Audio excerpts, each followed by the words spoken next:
Welcome to our channel. Today we how to configure PayPal for dropshipping checkout reliability. Easy tutorial step by step clearly. To configure PayPal for dropshipping checkout reliability, begin by logging into your PayPal account. Once logged in, navigate to the Account Settings menu. In the Settings, look for the Seller Tools section. Here, find the option labeled Website Preferences and select it.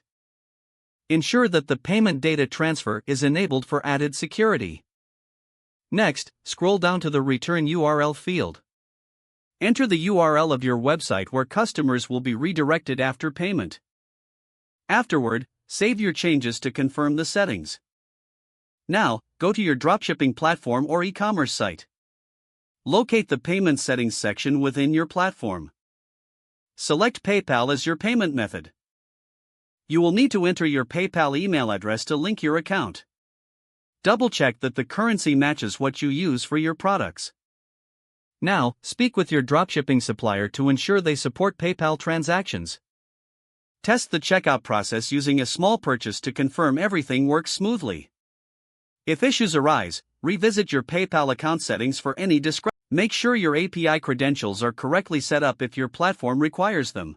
Once confirmed, your PayPal integration should be reliable for dropshipping. Monitor transactions regularly to address any potential issues proactively. By following these steps, you can ensure a seamless PayPal checkout experience for your customers. If the page does not load, refresh the browser or try again in a private or incognito window. Make sure you are using the correct email address, then retype it carefully to avoid small typos. If your password is not accepted, use the reset option and create a new strong password you can remember. Check your spam folder for verification or security emails, then complete any requested confirmation steps.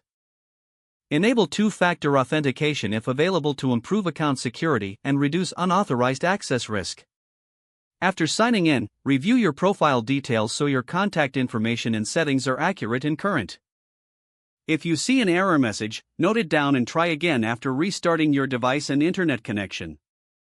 Log out when you finish, especially on shared devices, to keep your account and payment information secure. Don't forget to like this video and subscribe to our channel for more step-by-step tech guides.